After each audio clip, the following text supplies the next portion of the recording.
Ipinanganak po ako at lumaki sa probinsya. At itong ibabahagi ko pong kwento sa inyo ay totoo pong nangyari. Magsasyam na taong gulang po ako nang ito ay maganap.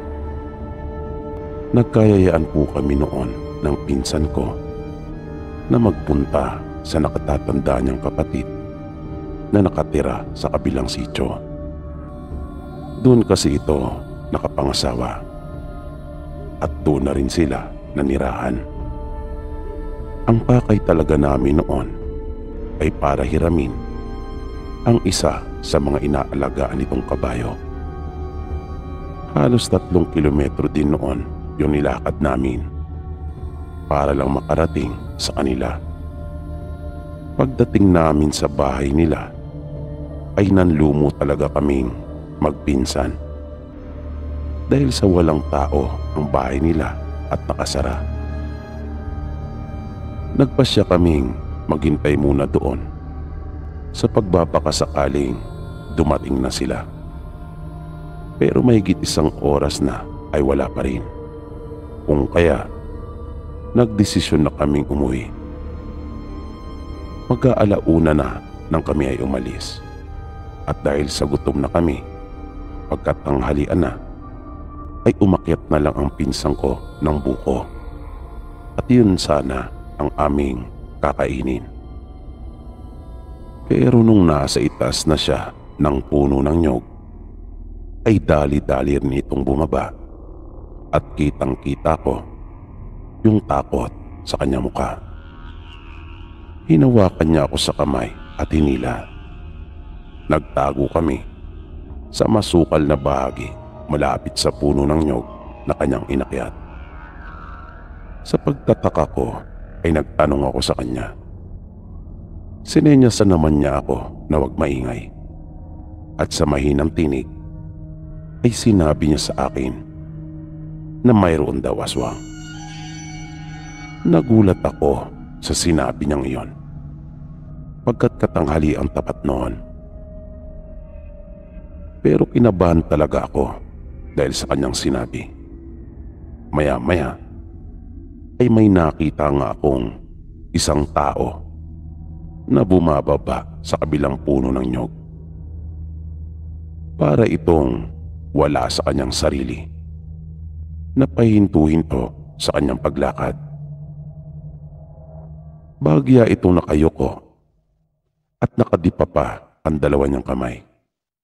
Na pagkaminsan ay kanya iyong ikinakalmot-kalmot pa sa hangin. Kaya medyo nabawasan yung takot ko.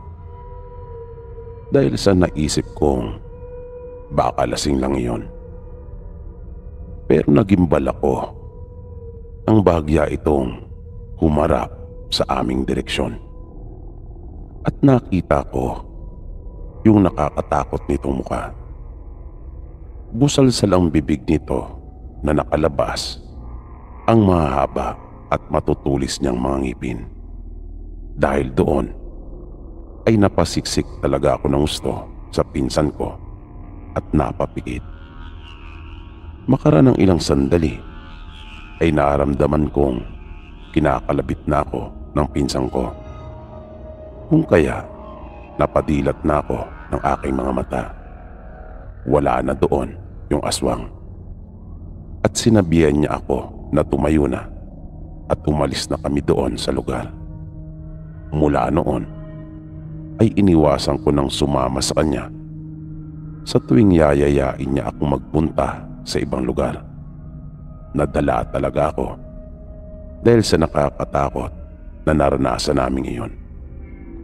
At hindi na rin ako nagpapaabot ng gabi sa labas ng aming bahay.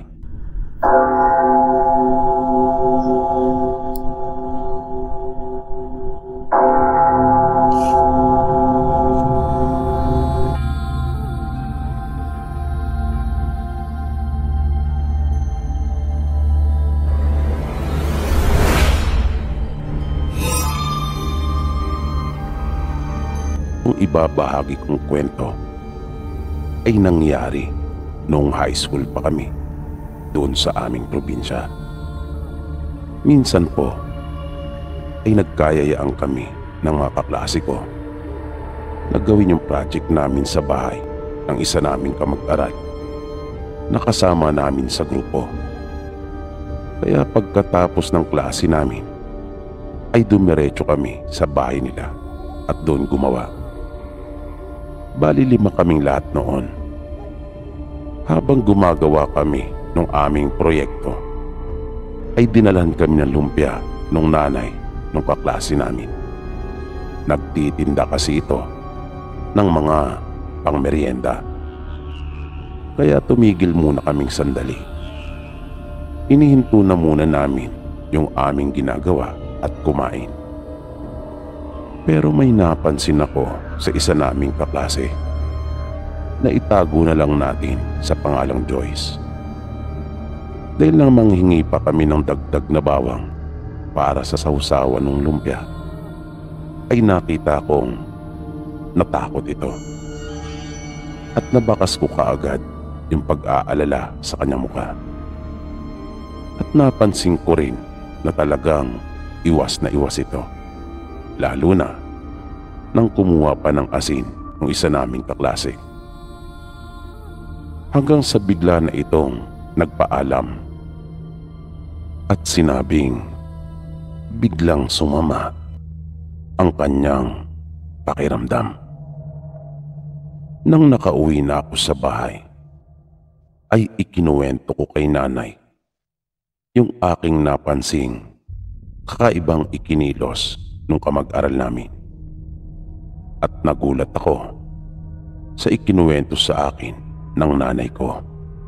Sabi niya, may lahing aswang ang pamilya nila Joyce.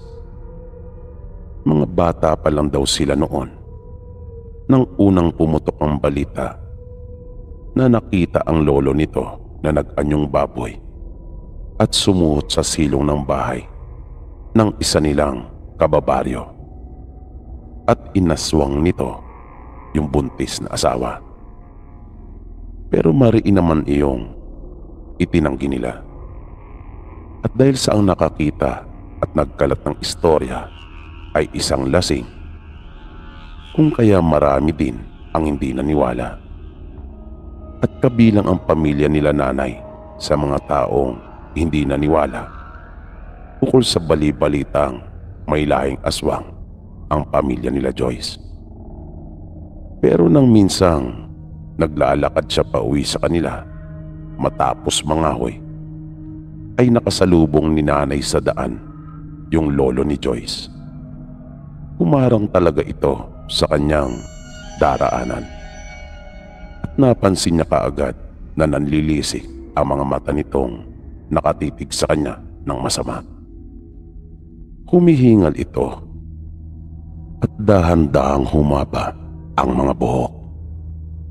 Nakasabay din noon yung pag-usbong ng mahaba nitong mga kuko. Sa takot ay nabitawang bigla ni nanay yung kanyang mga ipinangahoy. Pero bigla na lang niyang naramdaman ang pagtapik sa kanyang balikat ng isa niyang pinsan at tinanong siya nito kung ano ang kanyang ginagawa doon. At nang ibaling niyang muli ang tingin sa harapan, ay nawala na doon yung lolo ni Joyce. Kaya mula noon ay naniwala na si nanay na totoo ngang may lahing aswang ang pamilya nito. Dahil sa mga ipinagtapat sa akin ni nanay, ay iniwasan ko na rin si Joyce. Natakot kasi ako. Pero agad naman niya iyong napansin at kanya akong kinumpronta. Hindi ko naman sinabi kaagad sa kanya yung totoong dahilan. Sinabi ko kay Joyce na masyado lang akong abala sa napakaraming gawain. Naisip ko kasi na baka mas lalo pa itong magalit kapag nalaman niya kung ano ang totoo. Minsan na naglalakad akong mag-isa pauwi ng bahay namin galing sa aming paaralan, ay napansin kong tila mayroong sumusunod sa akin. Kung kaya nga panay ang lingon ko noon sa aking likuran. Pahinto-hinto din ako sa paglakad at napapatingin din sa magkabila kong gilid. Pati na rin sa mga punong naroon. Pero wala naman akong nakikitang iba. Nagpatuloy ako. Pero nakarinig ako ng yabag at malapit na iyon sa akin. Kung kaya, muli akong huminto upang tingnan at lingunin iyon. Pero wala pa rin akong nakita. Ngunit laking gulat ko ang pagharap kong muli ay naroon na si Joyce at nakatingin sa akin. Titig na titig siya at hindi gumagalaw. Bigla akong kinabahan. Pero naglakas loob pa rin akong magtanong sa kanya kung bakit siya naroon at kung ano ang kanyang kailangan. Hindi ito kaagad nakasagot.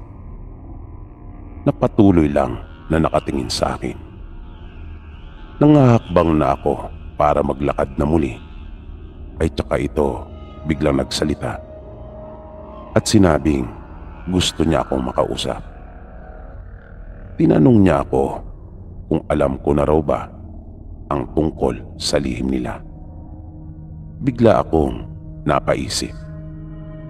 Nag-isip ako ng maaari kong idaylan sa kanya. Pero inunahan na niya ako na akin na lang daw sabihin ang totoo. Dahil doon, kung kaya hindi na rin ako nagpanggap pa, sinabi ko sa kanya na marami naman sa mga kababaryo namin ang nakakaalam na tungkol sa kanilang lihim. Lalo na yung mga matatagal na at matatanda sa aming lugar. Napansin kong tila bigla siya sa aking sinabi na para bang hindi niya inaasahan na masasabi ko yon sa kanya. Ilang segundo ang lumipas bago ito muling nakapagsalita. Sinabi niyang sa aming magkakaklase ay tanging ako lang naman daw ang umiiwas na sa kanya. Kaya hindi raw totoo yung sinasabi ko.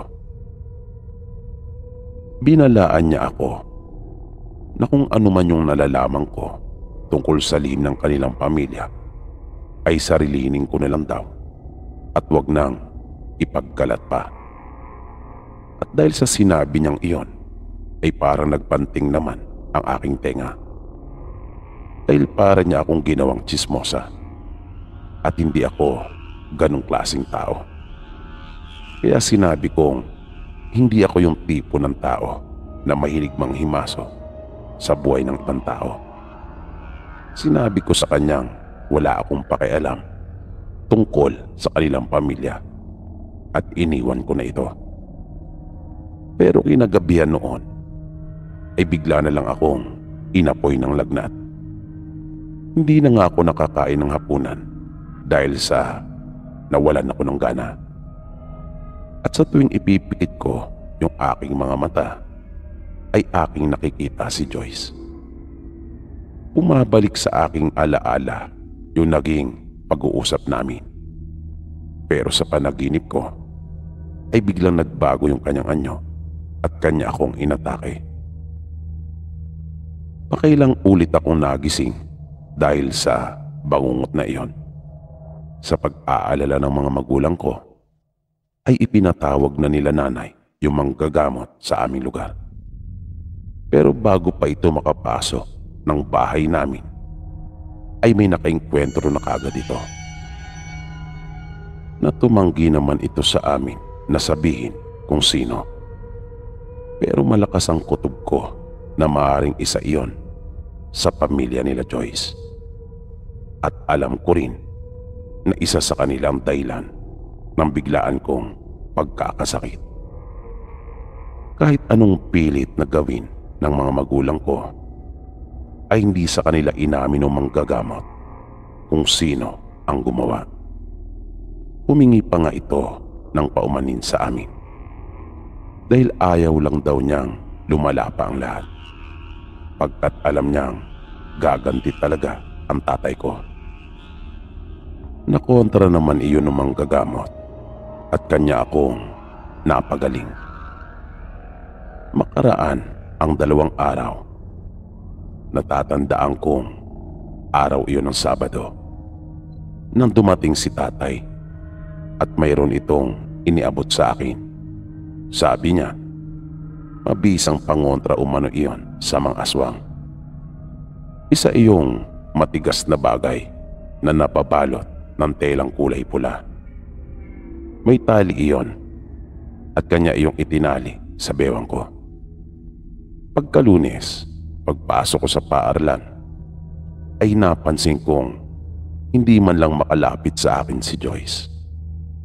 At hindi rin ito makatingin sa akin. Kaya gumawa ako ng sulat at ipinaabot ko na lamang sa isa naming kamag-aral. Sinabi ko kay Joyce na alam ko kung ano ang kanilang ginawa sa akin.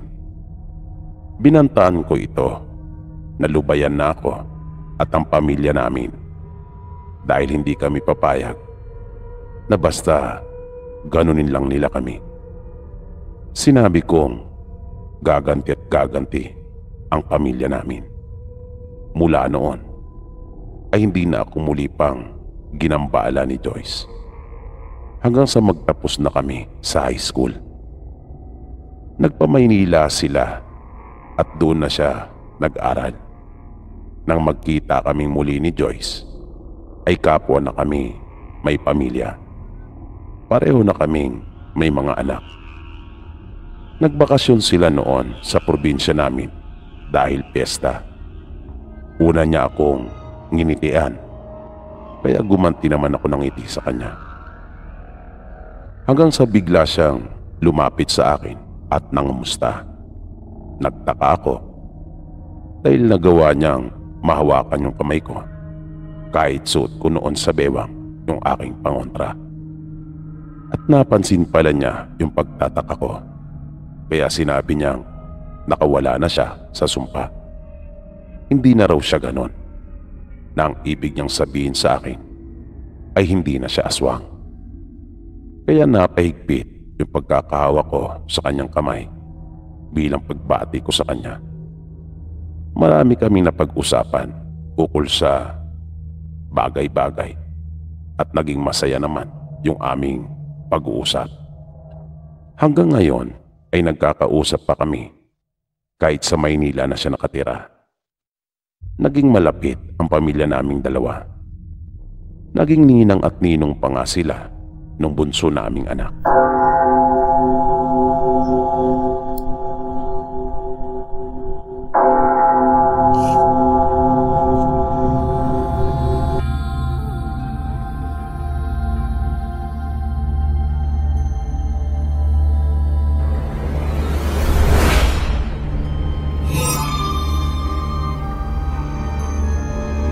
Lumaki din po ako sa probinsya at nais ko lang pong ibahagi yung mga naging karanasan ko at ng aking buong pamilya. At sana ang kwento ko pong ito ay makapagbigay aliw din po sa inyong mga tagapakinig kahit paano. Ang unang kababalagang naranasan ko ay noong bata pa po ako. Siguro ay mga 8 o 9 na taong gulang ako noon. Basta ang natatandaan ko po noon ay dumalo kami ng kasalan. Kamag-anak kasi ni nanay yung babaeng kinasal. Medyo malayo din ang nilakad namin noon. Dahil kung sasakay naman kami ng jeep, ay maglalakad din ng malayo papunta sa kalsada na mga may 4 na kilometro din siguro ang layo noon. Tapos gagastos pa kami sa pamasahe. At nung mga panahon na iyon ay hindi ko na po ikakaila na medyo hirap din po talaga kami. Kaya bawat piso ay lubang mahalaga para sa amin. Natatandaan ko pa nga nung naroon na kami sa kasalan. Ang isinabit lang ng tatay at nanay ko nung oras na ng sabitan tag 50 pesos lang. Uso pa po kasi sa amin noon yung tinatawag na sabitan, na magsasayaw yung bagong ikinasal. Tapos yung mga kamag-anak ng lalaki at babae ay magsasabit sa kanilang mga damit na ginagamitan ng aspile. Tapos ay bibilangin po iyon, na para bang nagpapaligsahan ang magkabilang partido, nang sa ganon ay mas marami ang malikom para sa mga bagong kasal na maaari nilang magamit upang maidagdag sa kanilang pagsisimula. Nung oras na namin para kumain, ay naupo na kami sa gilid ng mahabang mesa. Doon po kasi sa amin ay palit-palitan lang po ang pag-upo, sapagkat kadalasan ay mas marami talaga ang mga dumadalo kaysa sa mga mesang inihahanda. Tapos sa aming likuran naman ay naroon yung mga tumatayong serbidora na ipinapaikot sa amin yung mga putahe. Noong mga oras na iyon, yun ang unang pagkakataon na makadadalo ako ng ganong okasyon. At nung iniaabot na sa amin yung mga putahe ng ulam, ay wala akong pinapalampas. At kumukuha talaga ako kahit na konti, pagkat gusto kong matikman lahat ng niluto nila sa handaan. Pero nung kumakain na kami, ay bigla na lamang may sumingit na isang babae na hindi pa naman siya katandaan, at may iniaabot sa akin na isang platito ng ulam na nang makita ko ay naisip kong marahil ay dinuguan iyon, dahil na rin sa itsura nito. Nang kukuha na ako para tikman din iyon, ay biglang may naramdaman akong kumapit sa aking likuran. At nang mapalingon ako, ay nakita ko ang aming ina at pinigilan niya akong kumuha noon. At sinabing marami na akong ulam na nasa aking plato at lubhang nakakahiya na raw. Pero napansin kong habang nagsasalita si nanay ay hindi naman siya nakatingin sa akin, kundi doon sa babae na nag-abot ng platitong iyon. At masama ang pagkakatitig ni nanay sa kanya. Nang matapos akong kumain, ay nagtanong ako kay nanay kung bakit pinigilan niya akong tikman yung iniabot ng babae. Sinabi ko pang konti lang naman ang kukunin ko, pagkat gusto ko lang iyong tikman. Sinabi sa akin ni nanay na kanya na lang ipapaliwanag sa akin kapag nasa bahay na kami. At napansin ko ang babae na bagaman medyo malayo siya sa amin ni nanay, ay panay naman ang sulyap nito. Maya-maya ay nakita kong papalapit na rin sa amin ang dalawa ko pang kapatid at si tatay, na malagi pa kami doon sa handaan ng ilan pang mga oras, hanggang sa nagpaalam na sila nanay sa mga kaanak nito at nagpasalamat. Dahil sa hapon na rin at siguradong aabutan na kami ng gabi sa daan. Habang nasa daan kami, ay muli kong inungkat kay nanay ang tungkol doon sa babae. Sinabihan pa ako noon ni nanay na hindi daw talaga ako makapaghintay, na makarating muna kami sa bahay, na pati ang dalawa kong kapatid ay napatanong na rin kung tungkol saan daw ang aming pinag-uusapan. Kaya napilitan na rin na magsabi si nanay tungkol sa kung ano talaga ang dahilan kung bakit niya ako pinigilan na tikman ang inaabot nung babae na putahe. Sinabi niyang nakikilala niya umano ang babae na iyon at may lahi umano itong aswang. At yung pagkain na iniabot nito ay hindi tinuguan. Malakas daw ang kanyang kutob na pagkain iyon ng aswang. At doon ko na naunawaan kung bakit pinigilan ako ni nanay na matikman iyon. Habang patuloy kami sa paglalakad, ay bigla namang sumakit ang tiyan ng nakababata kong kapatid. At nagpaalam ito na magbabawas lang sandali. Medyo padilim na nung mga oras na iyon.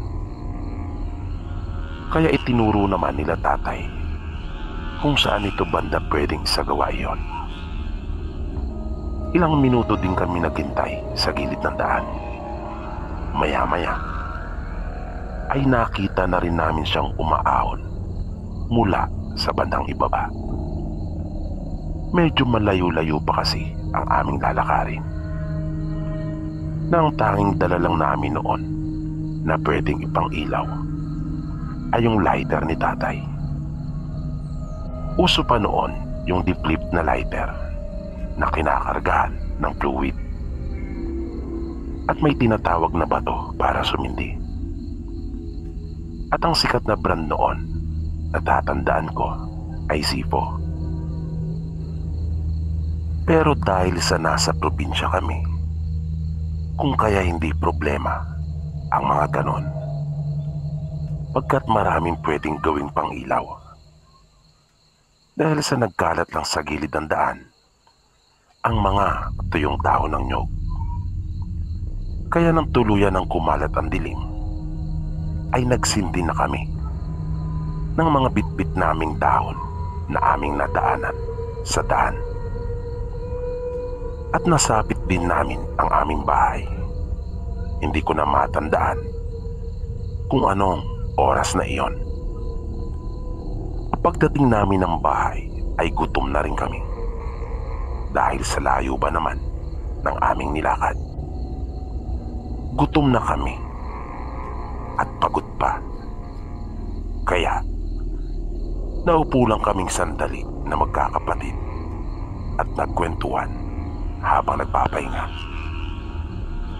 At nag-ihaw kami ng kamote para mawala yung gutom na aming nararamdaman. Habang sila nanay at tatay naman ay nahiga na sa kanilang silid. Nang maluto ang inihaw naming kamote, ay kumain na rin kami kaagad. Nagpahingang sandali at natulog na rin. Mahaba-haba na rin siguro ang naitutulog namin nang bigla na lamang kaming magising sa malakas na sigaw ng nakababata kong kapatid. Na pati sila nanay at tatay ay napatakbong talaga sa aming kwarto. At nakita kong nagwawala ang kapatid ko habang pinipigilan siya ng aming mga magulang. Ngunit napansin kong parang napakalakas nito. Dahil sa nakikita kong nahihirapan sila nanay. Kaya mabilis na rin akong bumangon at tinulungan ko sila. Pati nga ang bunso naming kapatid noon ay tumulong na rin para mapigilan ang aming kapatid. Na apat na kaming pumipigil dito ay nahihirapan pa rin kami. Ngunit nang makahanap ang tatay namin ng magandang pagkakataon, ay nagawa namin itong maitali. Ang buong akala namin ay magiging maayos at mabuti na ang lahat matapos namin siyang maitali. Pero nagkamali kami. Dahil sa naging mabalasik ang mukha nito at mas naging mapangis. At sa isang iglap ay nakita naming mabilis na nagbago ang mukha nito. At narinig din naming nag-ibang bigla ang kanyang tinig. Maging sila nanay at tatay noon ay tila nagulat at hindi alam kung ano ang dahilan ng pagkakaganon ng kapatid naming si Christine. Mas nadagdagan pa ang aming pag-aalala nung mga oras na iyon nang magsalita ito sa nakakatakot na tinig at sinabing magbabayad daw kami sa kalapastangan ng aming ginawa. Nahalatang hindi na si Christine ang siya nagsasalita at may iba nang nakalukob dito. Nagpaalam sa amin si tatay at sinabing bantayan na muna namin ang aming kapatid.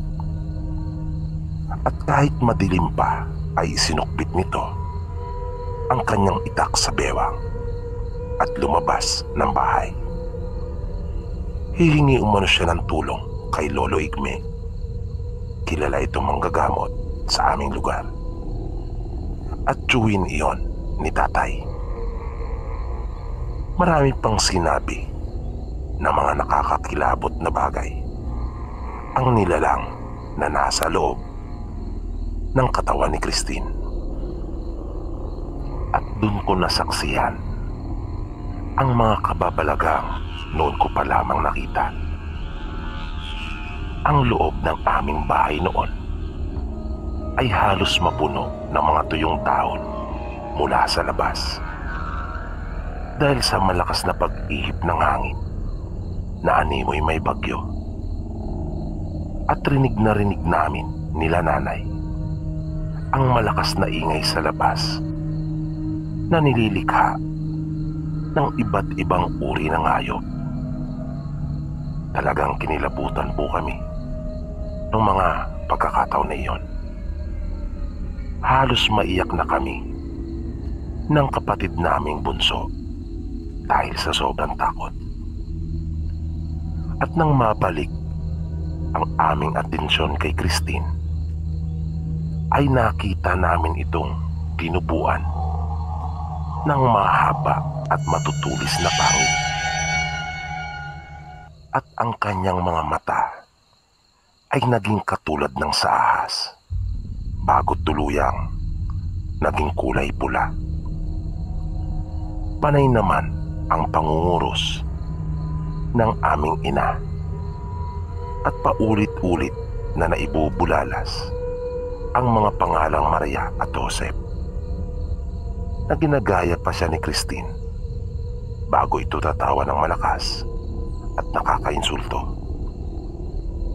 At kahit na nakatali na ito ay pilit pa rin nagwawala.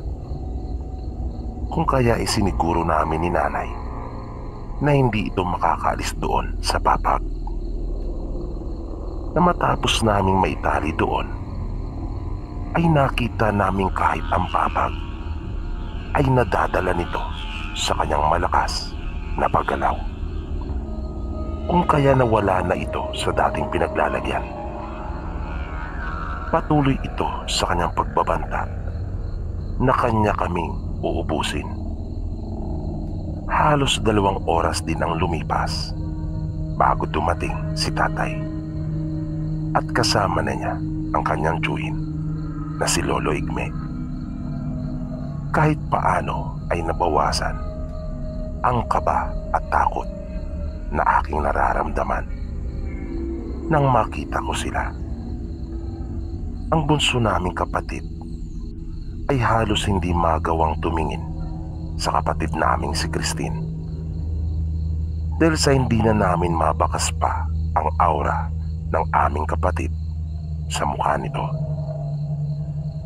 Pagpasok pa lang ni Lolo Igme ay masamang pananalita na kagad ang isinalubong sa kanya nung nilalang na nasa katawan ng kapatid namin, na hindi naman iyon gaanong binigyang pansin ni Lolo. At napabulalas na lamang ito ng baka kon ngayawa ya. Nang kasing kahulugan pa sa Tagalog ay napakasinungaling ng demonyo na ito. Narinig kong sinabi ni Lolo na masamang engkanto umano ang nasa katawan ng kapatid namin habang inilalabas niya ang kanyang mga gagamiting kasangkapan para kay Christine. At ilang sandali lang ay sinimulan na ni Lolo Igme ang panggagamot, na lalo namang naging agresibo at bayolente ang nilalang, na nakakadiri na ang ayos nito. Patuloy kasi at hindi maawat ang paglalaway nito, at lalo pang tumindi ang mga pagmumura nito at pagbabanta, na hindi naman nagpapaapekto si Lolo Igme sa kanya. Mas lalo pang tumapang ang nilalang, na nanlilisik ang mga mata at akmang mangangagat, na nagpipilit na makakawala sa pagkakatali.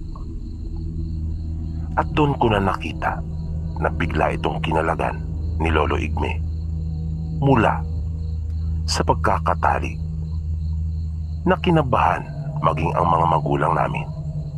Ngunit nakita kong kampante lamang si Lolo, na matapos maalis ang pagkakatali dito ay kanya itong inorasyonan.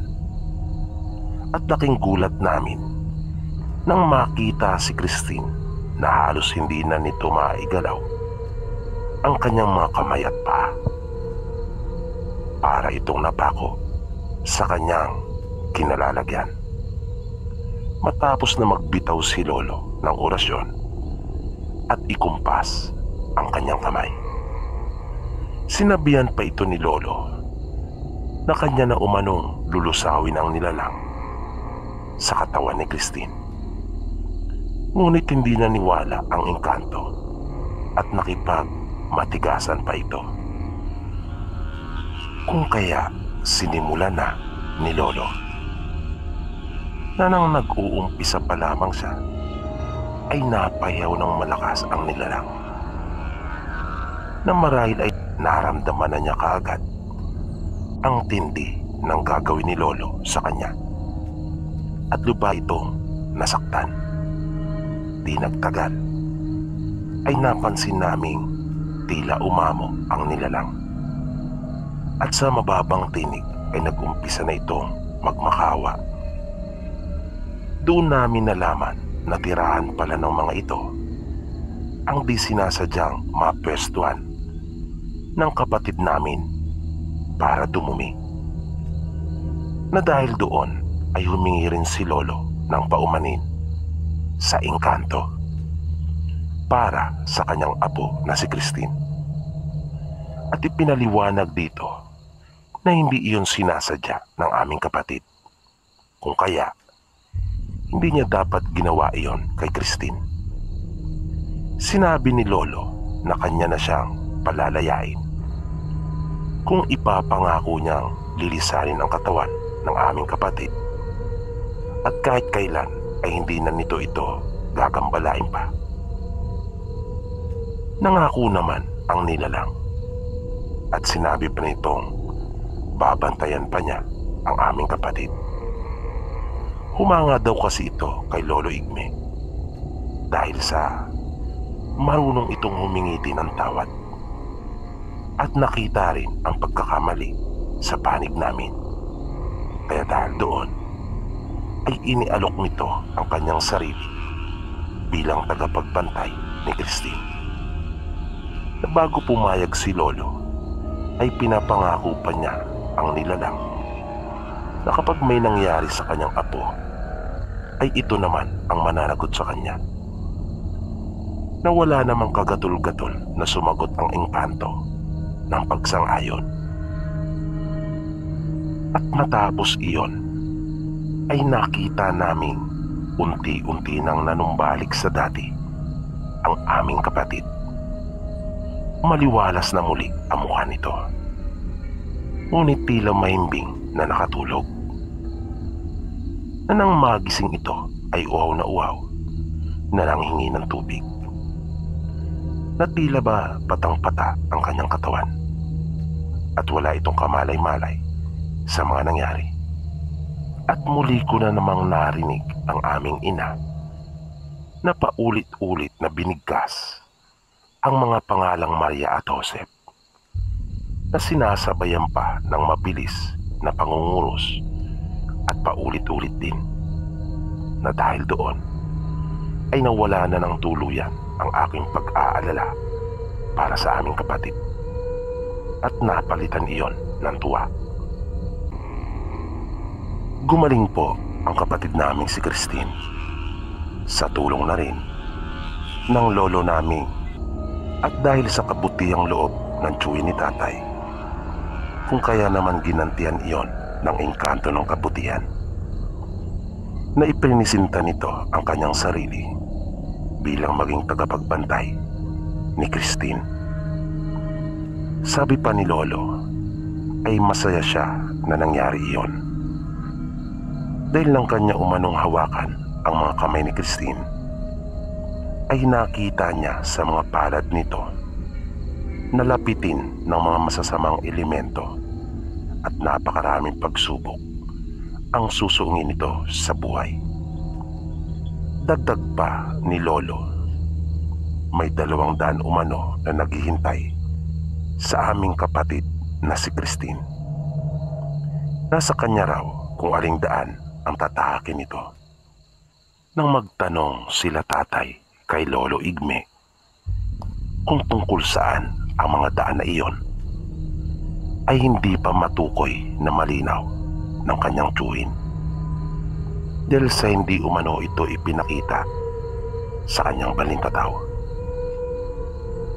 Mabilis na lumipas po ang mga panahon hanggang sa nakapagtapos na kami sa elementarya at kasalukuyang nag-aaral na noong mga panahon na iyon sa sekundarya nang mangyari ang isa na namang kababalagan sa aming pamilya.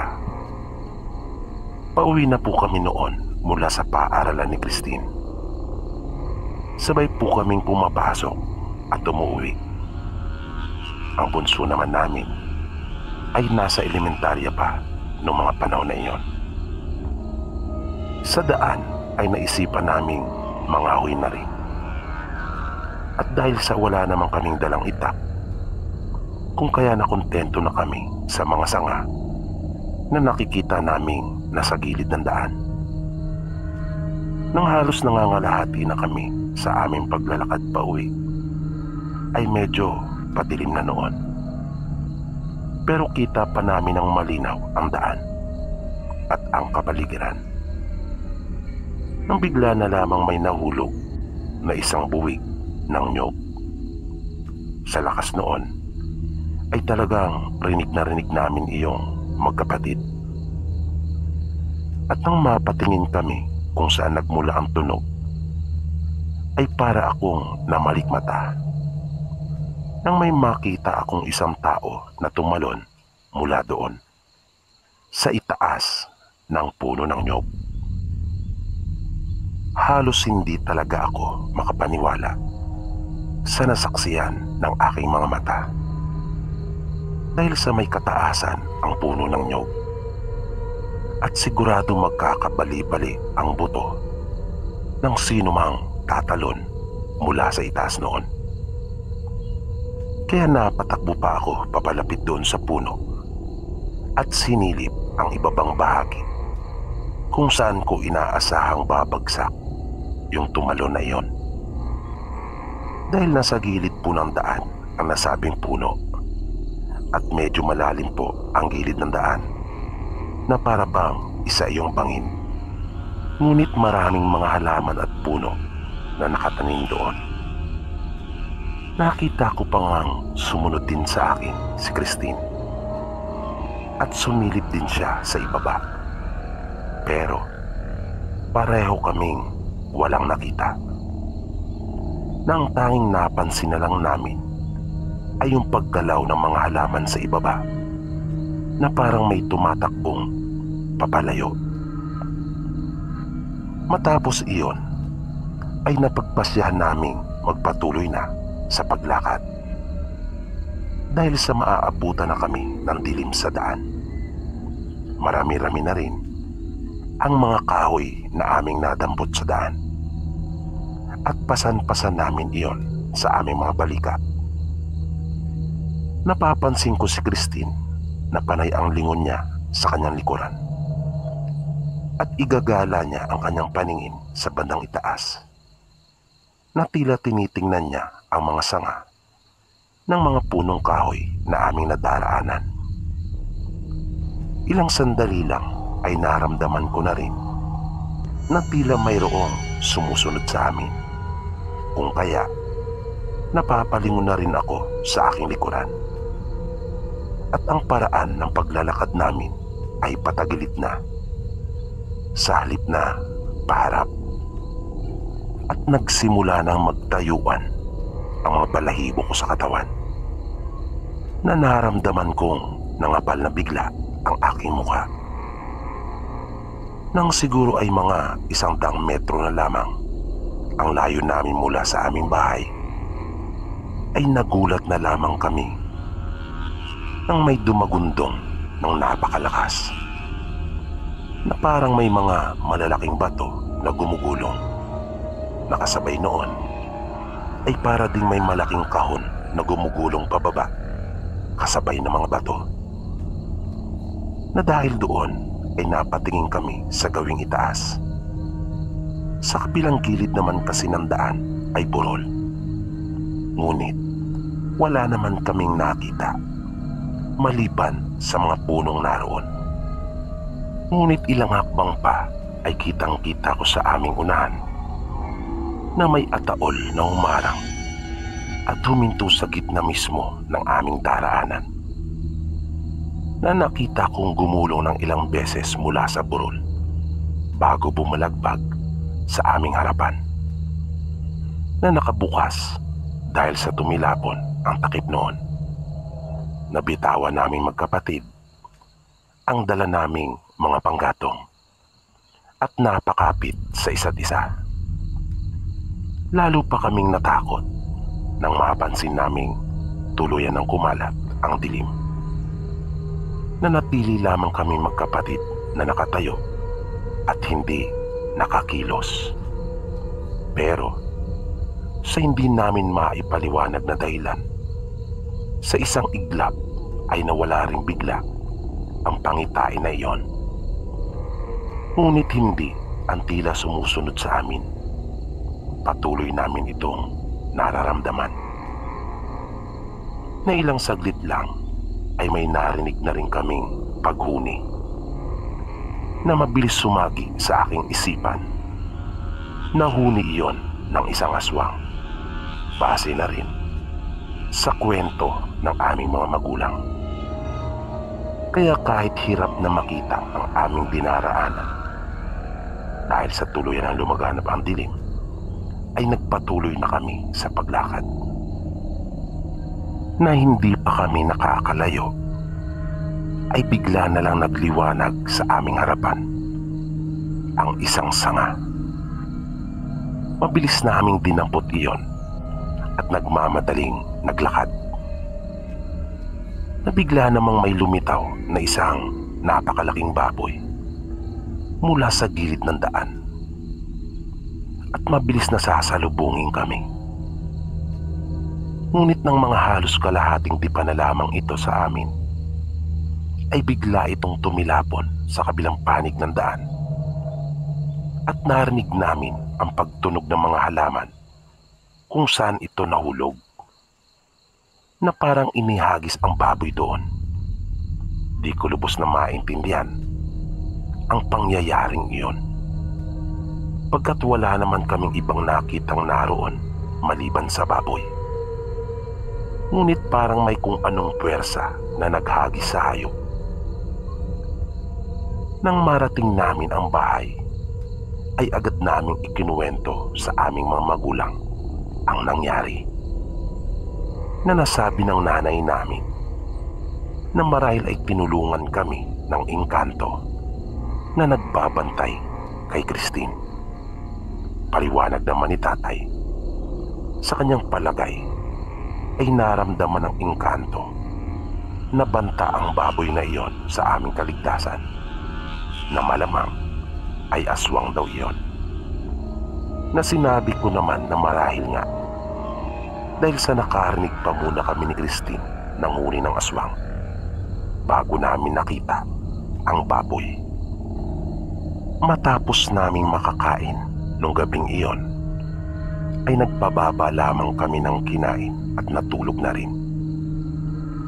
Nang nahiga kami ay naririnig pa naming nakikinig sila nanay at tatay ng radyo.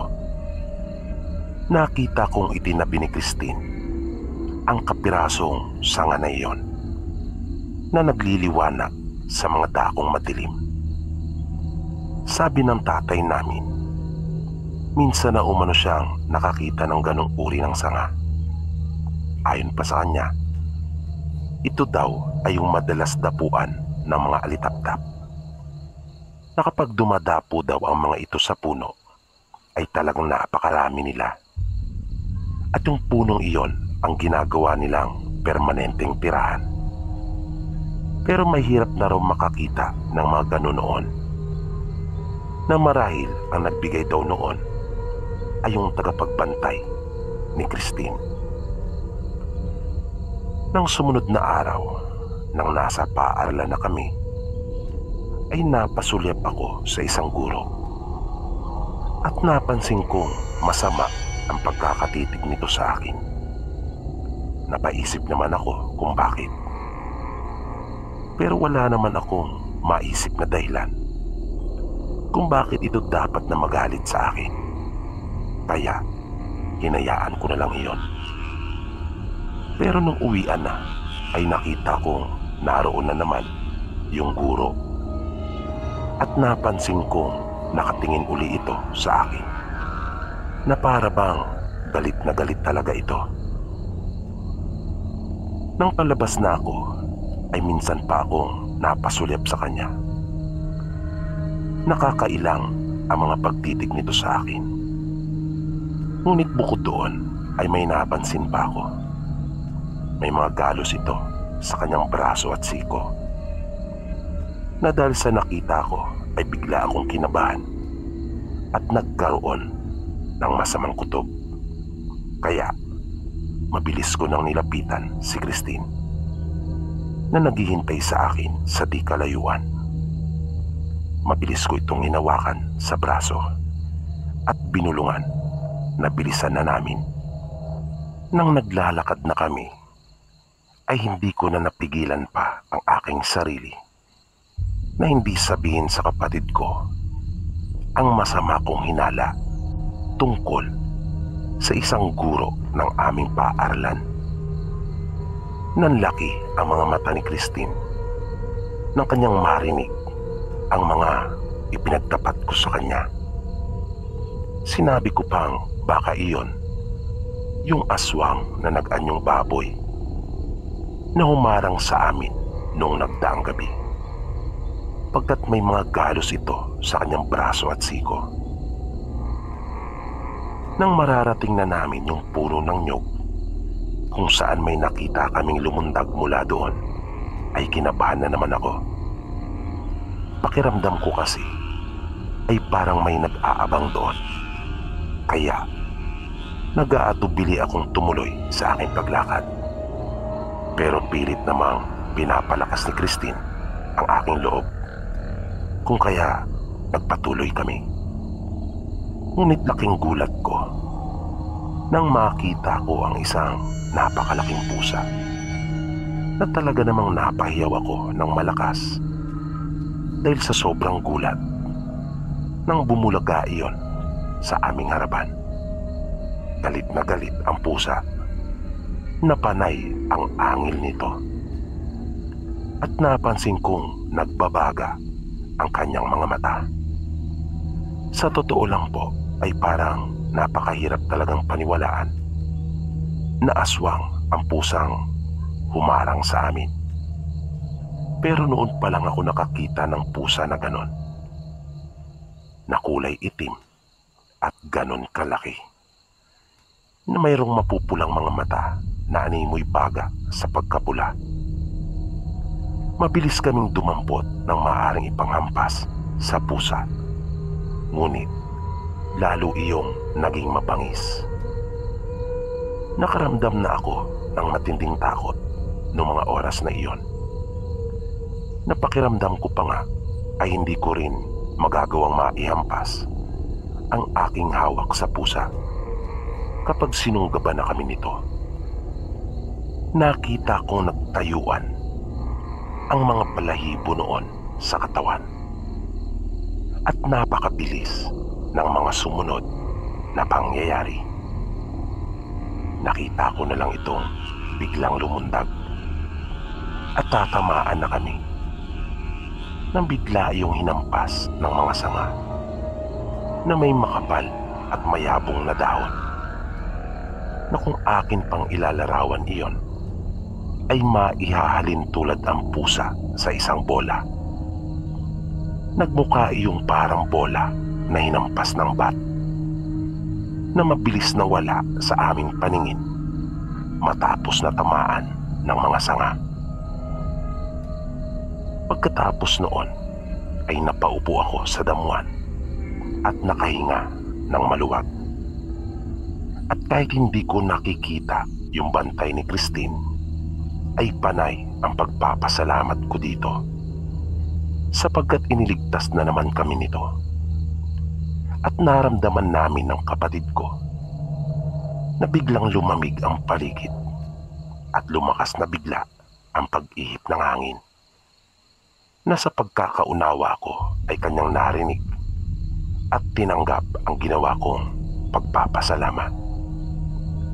Hindi pa po dito nagtapos ang mga kababalaghang naranasan namin, dahil sa hindi pa rin kami tinantanan ng aswang.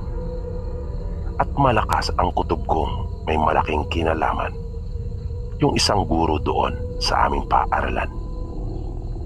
Kilala namin ito, pero ni minsan ay hindi ko pa ito naging guro, na makailang beses kong pinakaisip-isip kung ano ang maaring motibo nito, kung bakit niya iyon ginagawa sa amin, na bakit niya kami pinagtatangka ang magkapatid. Pero wala akong maisip na dahilan. Ngunit nung huli ay naging malinaw na rin po sa akin ang lahat sa kung ano ang totoong motibo nito. Naging malakas nga po ang kutob ko na marahil yung aswang na tumatambang sa amin ng kapatid ko ay yung isang guro ng aming paaralan. Dahil na rin sa mga galos na nakita ko sa kanyang braso at siko. Idagdag pa yung masamang paraan nito ng pagtitig sa akin sa tuwing kanya akong makikita. Kahit anong isip ang gawin ko, napilit kong inaalam ang dahilan kung bakit niya ginagawa sa aming magkapatid iyon, ay hindi ko po talaga maisip. Isang gabi ay ikinuwento ko sa aming mga magulang ang tungkol sa hinala ko at masamang kutob doon sa guro.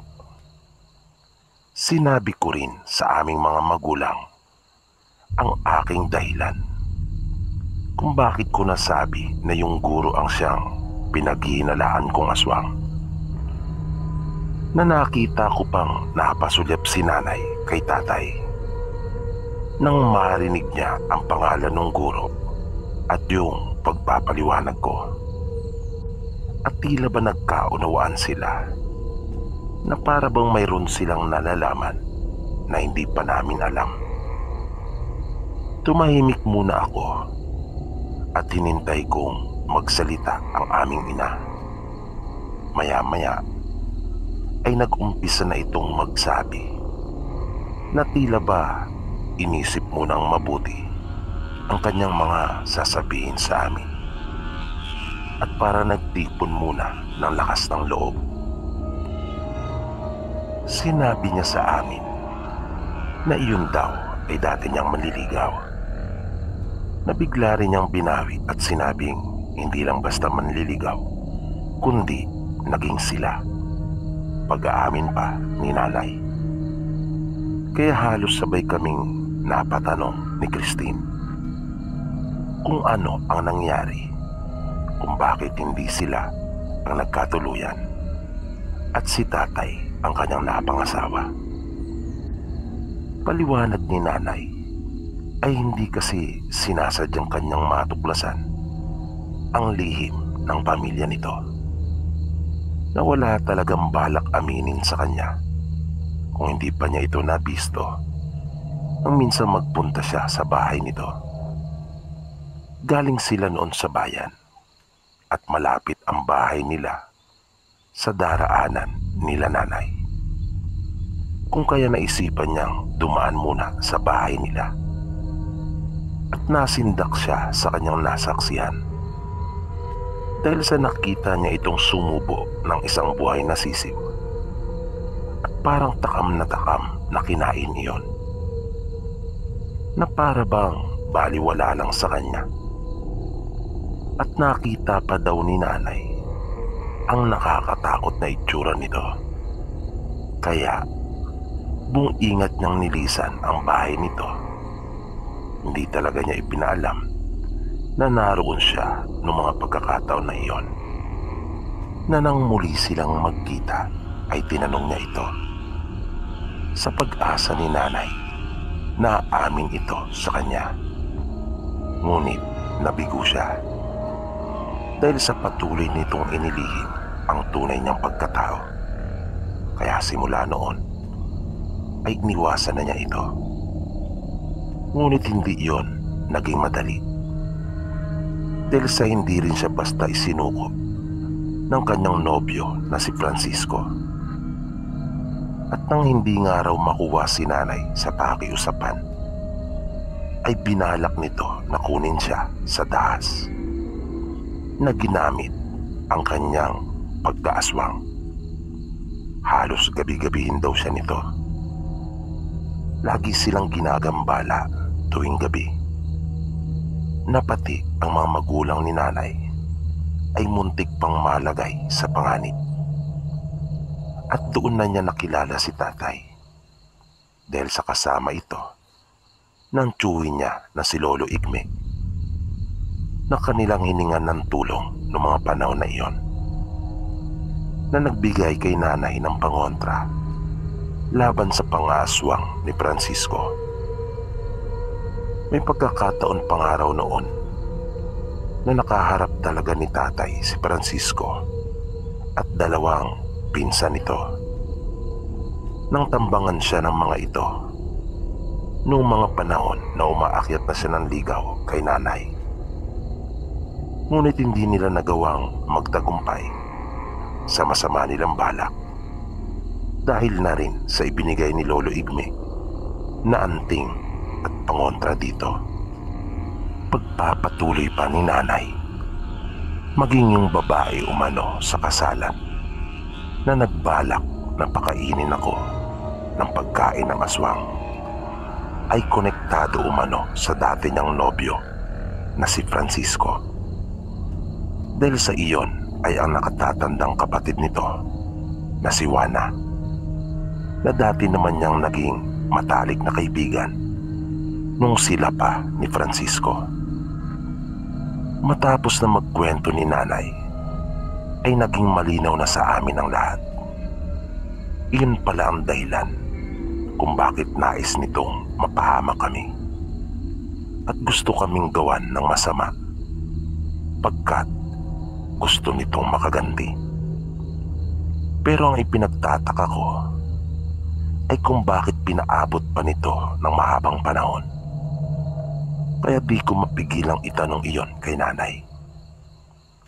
Sinabi niyang nagpa-Maynila daw ito at marahil ay kamakailan lamang nagbalik. Paliwanag pa niya sa amin. Kaya nga nung kasalan ay ang nakatatanda umano nitong kapatid ang siya namang nagtangka sa amin. Dahil sa masama raw talaga ang loob ng mga ito kay nanay at tatay, lalo na daw sa akin.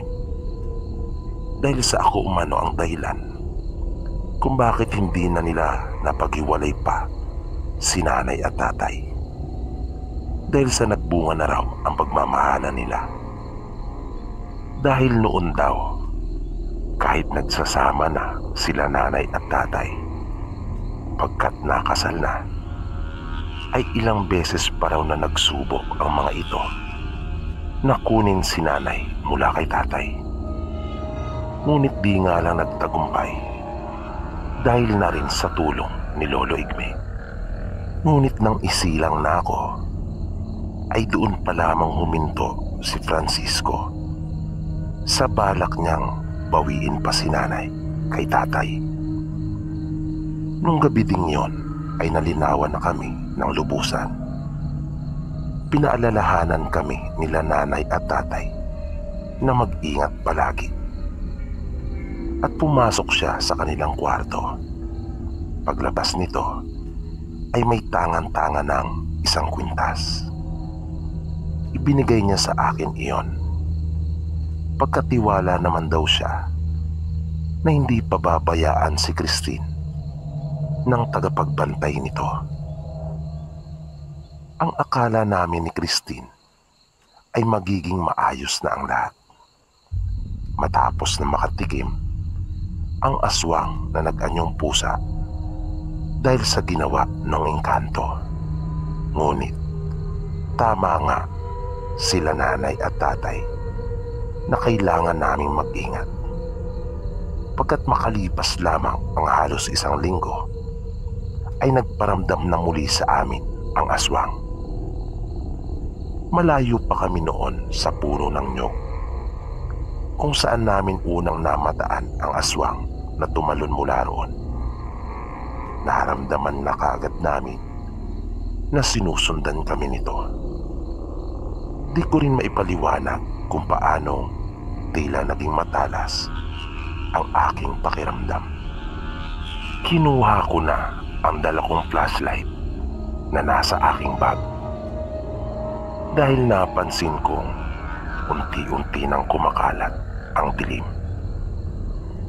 Bagong bili iyon, kung kaya ingat na ingat ako. Nang bigla nang humuni ang aswang, kung kaya nakaramdam na kami ng takot kapwa ng kapatid ko. Pero naisip kong hindi dapat na magpatalo dahil sa lalo lamang mamimihasa ito. Kaya hindi kami huminto sa paglakad. At habang tinatahak namin ang daan, ay malakas akong nagsalita na kung sa Tagalog pa, ay lumabas ka na naman sa lungga mo, Francisco. Dagdag na sabi ko pa, ay hindi kami natatakot sa kanya. At pinagdiinan kong nakikilala na namin siya.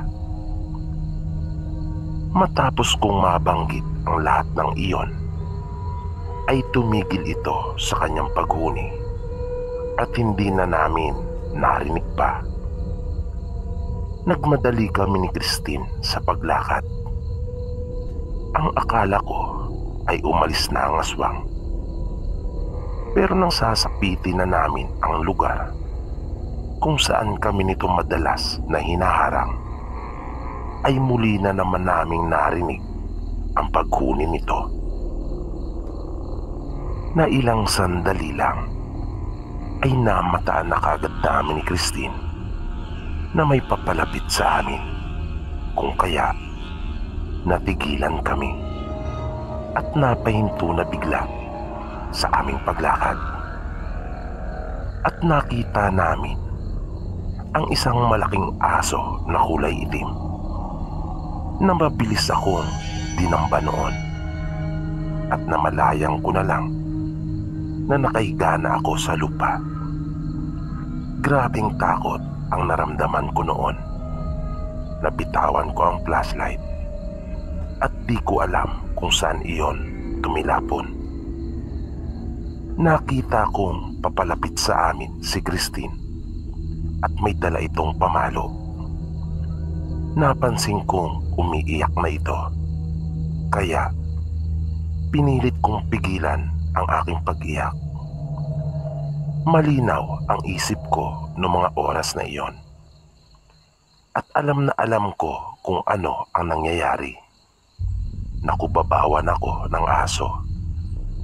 Nakatagan ito sa akin na kung iisipin ko ay wala na akong magagawa pa. Dahil sa hindi naman ako sanay sa mga ganong sitwasyon, ni hindi rin ako nakaranas pa ng anumang away. Kung kaya pinipigilan ko lang ang mga paa nito, na napansin ko namang parang hirap na hirap yung aswang, na para bang wala naman siyang magagawang anuman sa akin. At di nagtagal ay tila nakita nito ang kanyang sarili sa salamin, na animoy natakot na bigla, na para siyang panandaliang natulala. Ngunit nasaan yung aso pa rin, na sa isang iglap lang ay para iyong sinipa at biglang nawala sa pagkakadagan sa akin. At kitang-kita ko po, mula sa pagiging aso ay nakita ko ang isang tao na nagpipilit na tumayo doon sa may damuhan, kung saan ito itinapon ng malakas na persa, at nagsisikap na makabangon at makalayo. Napagapang pa nga itong lumisan dahil sa siguro ay nasaktan ito ng todo. At habang nakahiga ako ay napansin kong nasa labas na ng blusa ko yung medalyon. Kaya walang duda na kaya natigilan marahil ang aswang ay dahil sa nakita nito ang medalyon, na maaaring bukod sa kapangyarihang taglay nito ay naalala niya ang kwintas, dahil sa malamang ay pamilyar ito sa kanya. Ilang sandali pa ay nakita ko na ang aking kapatid na lumalapit sa akin habang pinapahiran ang kanyang luha, at iniabot nito ang kanyang kamay na inalalayan akong makatayo. Halos sabay pa kaming nagsalita na hindi pa rin titigil iyon, na ang tinutukoy namin ay yung aswang na si Francisco. Nang papaalis na kami ay doon pa lamang namin naalaala yung flashlight. Kung kaya mabilis na aming hinahanap iyon. Natuwa naman kami ng kapatid ko nang makita namin iyon na naroon at nasuhot sa ilalim ng masukal na bahagi ng daan. Ngunit ang damputing ko iyon ay nalungkot ako, pagkat nakita kong nagkalamat ang salamin noon. Hinding-hindi ko po makakalimutan ang karanasan kong iyon, na kung hindi ka naniniwala sa mga aswang ay aakalain mo talagang asong ulo lamang iyon. Napilit mong bibigyan ng paliwanag ang mga nangyari dahil sa hindi mo matanggap sa iyong sarili na umiiral ang mga gayong nilalang. Pagdating namin sa bahay ay agad naming isinumbong kanilang nanay at tatay ang lahat ng nangyari. Nag-alala na ang aming mga magulang at naisipan na nilang umaksyon na. Kaya kanilang kinausap si Lolo Igme ng sumunod na araw. Ngunit tila alam at nakutuban naman ni Francisco na gagawa na ng hakbang ang aming mga magulang. Kung kaya inunahan na niya kami, na ipinagkalat nito sa aming paaralan na may pagkame sa demonyo umano kaming magkapatid. Gumawa-gawa ito ng kwento na matagumpay niyang naipakalat sa buo naming paaralan. Ngunit yung mga matagal na naming kakilala ay hindi naman kaagad naniwala. Sinabi pa naming magkapatid na kung sino man ang nagpapakalat ng mga mali tungkol sa amin ay sabihin niya ang mga dahilan kung bakit naman nasabi niya na may sa demonyo kami. Nasabi ng aming mga magulang ay napaganda pa umano ang pagkakataon at pumabor sa amin. Dahil sa may dahilan na ngayon upang magpunta ang aming mga magulang sa opisina ng punong guro ng aming paaralan. At kanilang ang inireklamo si Sir Francisco. Kung kaya nagkaharap-harap kaming lahat sa tanggapan ng punong guro na sila ang mga naging saksi kung paanong umusok ang katawan nito nang bitawan ni Lolo Igme ng isang matinding orasyon na nagtatakbong mabilis palabas ng tanggapan ng prinsipal at dumiretso na sa pag-uwi. Na nang matapos ang pangyayaring iyon ay hindi na po namin nakita pa itong pumasok sa paaralan. At ilang araw pa ay napalitaan na lang namin na nagpalipat na ito at nagbalik na muli sa Maynila. Na ang ginamit na dahilan ay nagkasakit daw ito at doon na magpapagamot. Na nung huli ay narinig namin kay Lolo Igme na hindi raw kakayanin ng doktor ang sakit ni Francisco. At alam naman daw niya ang totoo na hindi iyon nagpa-doktor. Ginagamot lang daw nito ang kanyang sarili. Ngunit sinigurado umano ni Lolo na hindi na ito makakabangon pang muli para hindi na umano makapagasig ng kasamaan. Nang matapos na ang aming suliranin na iyon sa dating nobyo ni nanay, ay si Christine naman ang sunod na naging pagsubok ng aming mag-anak. Madalas itong nawawala at uuwi ng bahay ng mga alanganing oras na kahit anong hanap ang gawin namin ay hindi namin ito makita. Pero sabi ni Lolo Igme nang amin itong isang guni sa kanya, dinadala umano si Christine ng kanyang tagapagbantay sa kaharian nila. Wala naman daw dapat kaming ipag-alala dahil sa tapat naman umano ang engkanto sa binitiwan nitong pangako. Ang mas dapat daw naming ipag-alala ay yung magiging desisyon ni Christine. Dahil sa tinuturuan na pala ito ng mga kakayahan ng engkanto. At baka masyado umano itong mawili at malibang na baka magamit ang natutunan sa kapalaluan at sa sariling kapakinabangan. Sa makatuwid bagay, baka gamitin sa kasamaan. At muntik na ngang mangyari ang kinakatakutan naming iyon.